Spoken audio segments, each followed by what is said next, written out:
Hello beer tubers and welcome to yet another beer review with me, Peter the Master of Habits. Today joined by Brett. Venomizes. We'll see. I hope people at NBCC this year will come up. Hey, it's Brett of Venomizes. That would be amazing. But today, guys, we're looking at another Veil beer from our share, and this one sounds fucking amazing. This is the Veil Hornswoggler chocolate milk stout, and this is on 7%, and this is the double espresso edition. It's underneath the can. It smells like fucking cold brewed coffee in here right now, let me tell you.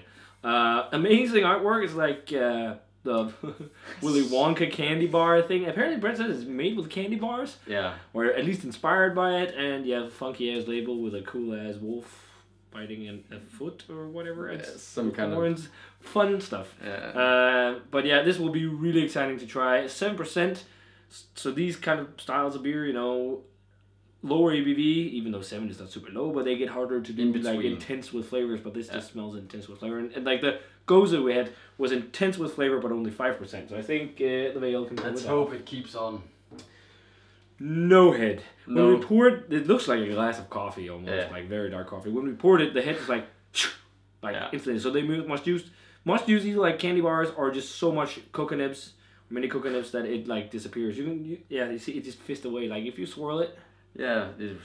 Mine is not really generating anything at all. It's just brown. Yeah. You know? And you swirl around brown film on the glass, but it's pitch black pretty much. Maybe some brown notes, but yeah, the head that kind of was there for a second was tan looking. Yeah. It just smells like cold brew coffee. Let's check out the aroma on Hornswoggler. Wow! This smells like a shot of espresso with chocolate. With candy bars. Holy shit. I don't think I've ever had a beer with this much coffee aromas. This is fucking insane. What? They keep their promise. This reminds me, like the best milk stout I've had was Never and Again. Forever and whatever the one-off that they did at Treehouse to celebrate. You had it with Yeah, all that is and never will be. Yes. Yeah. Which was vanilla and chocolate. And coffee as well? I think so, yeah. It was also like that was really good. I had that one also. Yes, I think we reviewed it together. Yeah. But I feel like this is even more intense on the coffee than that. Yeah. Wow. But it has like insane. It has some of the chocolate vanilla things too, and the lactose, but the coffee is just crazy. Yeah. I want to try it. It's both milky and kind of dark chocolate. But it's coffee. Like you took your chocolate candy bar thing and just disintegrated it into a coffee. Yeah. But espresso. But let's try this. This smells crazy. Cheers.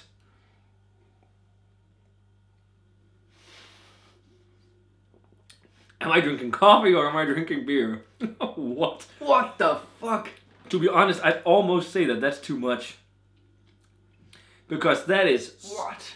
That is like drinking espresso. It is like... it's like drinking... It's super bitter espresso. Cold brew espresso. I love coffee, I love espresso, but I think that's almost too much. Maybe my palate needs to adjust. I don't think it's too bitter.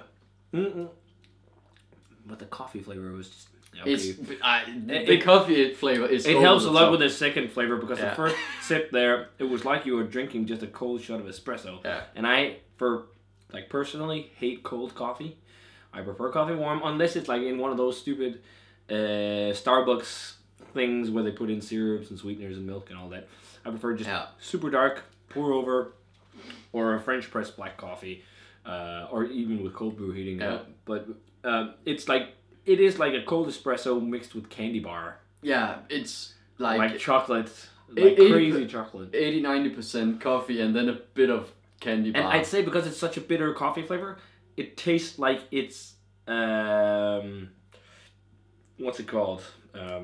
Like the 80% dark chocolate actually. Most of the milky chocolate. There is a slight edge of milky chocolate, but it's like really creamy for the ABV. It's almost like drinking a 10% stout with the mouthfeel. And one thing with the coffee as well, and something in stouts often has a bit of astringency, and they have a bit of like a sourness. Yeah. It's like there is a little bit of that from the coffee as well. Like like it has a bit of that tart sour coffee flavor. Yeah. And there's not like a berry type flavor almost. It's a little bit, but that's usually what happens with like a lot of high quality coffees are a little bit sour and more on the sour side, and I think it really shows here actually because a lot of coffee stouts you don't taste so much of the sourness, but it has some of it here. But I'd say there's so much chocolate coffee flavor that it's really hard to taste the lactose other than in terms of mouthfeel, because the bitterness almost like cancels out the sweetness from the lactose. But wow, that is a fucking crazy beer. You told me that there are crazy variants of this. I love it. Yeah, the Oreo version is totally hyped. But this is damn also tasty. The double chocolate version of this. No, yeah, imagine that. But I'd still say for me the best milk stout is All That Ever Was. Yeah, it's better than this. The best, but this is still fucking great. I'm thinking 93, maybe. I was thinking 94, 95. Yeah, I'm sticking to, okay, let's go 94. Yeah, okay, 94. I agree. It's really fucking awesome beer. Yeah. But also it's like the carbonation really fades quickly. It's actually very lightly carbonated, but it's just it's almost too much of a good thing for me, at least with the coffee. Almost, yeah. It's still fucking awesome, but I much prefer, or not much prefer. 94 is fucking a great grade, but it's a bit crazy. Yeah, but I think it tastes really good still. You know, and that's the. It tastes really good. It tastes really good, but like it's definitely not a balanced beer. Yeah. But if you're into coffee and if you love cold coffee, cold brew coffee, and drinking it cold without warming it up, you would go apeshit over this, I think. Yeah. And especially if you prefer the coffee. And maybe dark chocolate as well, because it's just so intense on those flavors. But wow, I did not expect that. That is insane, guys. But that does it for the review of the Vale Brewing's Hornswoggler Chocolate Milk Stout, the double espresso version. I guess maybe you just poured in straight espresso or something. I don't know, or cold brew. Yeah, but could be. I wonder how the base beer is just straight. Yeah, it would be fun to try. Maybe we should seek out the base beer. Yeah. Well, maybe they. The Vale is coming to NBCC too, right? Yeah, so maybe it will show up. But still, I mean, if you want to try crazy coffee beer, you need to try this. Yeah. That's so yeah, if you had it, guys, let us know what you thought of it. As always, remember to comment, subscribe, check out the Facebook fan page and Twitter and Instagram. Give this video a thumbs up if you enjoyed it. We're gonna say cheers. Cheers. And see you guys in another beer review.